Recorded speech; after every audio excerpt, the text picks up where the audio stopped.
Ce livre, c'est une suite de mon premier roman, 1000 femmes blanches, qui est sorti en France en l'année 2000.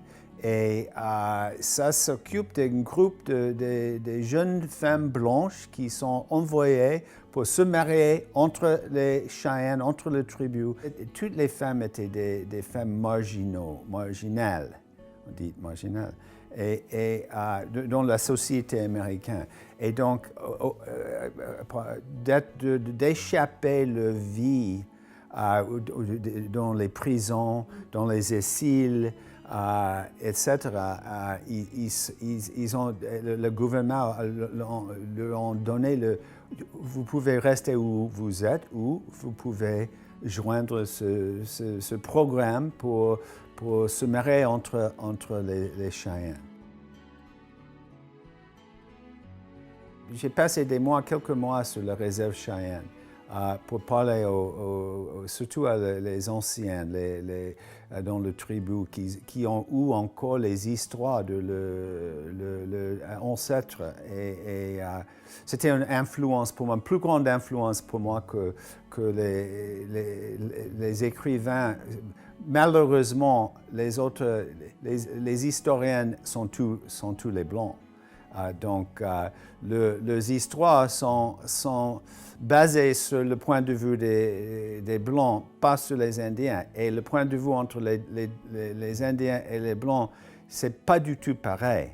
Donc, j'ai essayé, quand possible, de trouver les références écrites ou racontées parce que c'était une culture orale, évidemment. Mais il y avait des gens qui ont gardé ces histoires. Et de plus en plus, j'ai trouvé ces bouquins de ces gens, ces Indiens, les Sioux et les Cheyennes, surtout qui ont raconté l'ancienne histoire de leur tribu. Après 1000 femmes blanches, j'ai écrit un autre roman basé sur les Indiens, les Apaches dans les années 30, en fait, le XXe siècle. Mais à l'époque, j'ai pensé que j'avais tout dit. Je rien plus à dire au sujet des Indiens, les Cheyennes. Et petit à petit, pendant les années, ça m'a manqué. J'ai fait un voyage dans ma caravane avec mes chiens pour retrouver un peu les endroits où j'ai passé les recherches. J'ai passé à tous les endroits où on a eu les batailles, les massacres. J'ai commencé à penser à mes personnages encore, du premier. Et je dis, mais alors, j'ai quelques-unes qui ont vécu. Et donc, qu'est-ce qui s'est passé avec elles?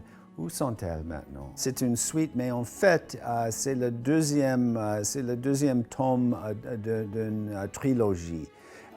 Et j'avais l'idée de faire la suite, mais je ne pouvais pas raconter toute l'histoire que j'avais envie de raconter. Et donc, j'ai déjà commencé à travailler surtout dans ma tête, mais de faire quand même des recherches. Parce que le troisième va reprendre le chemin, la piste, le premier et le deuxième, et puis il va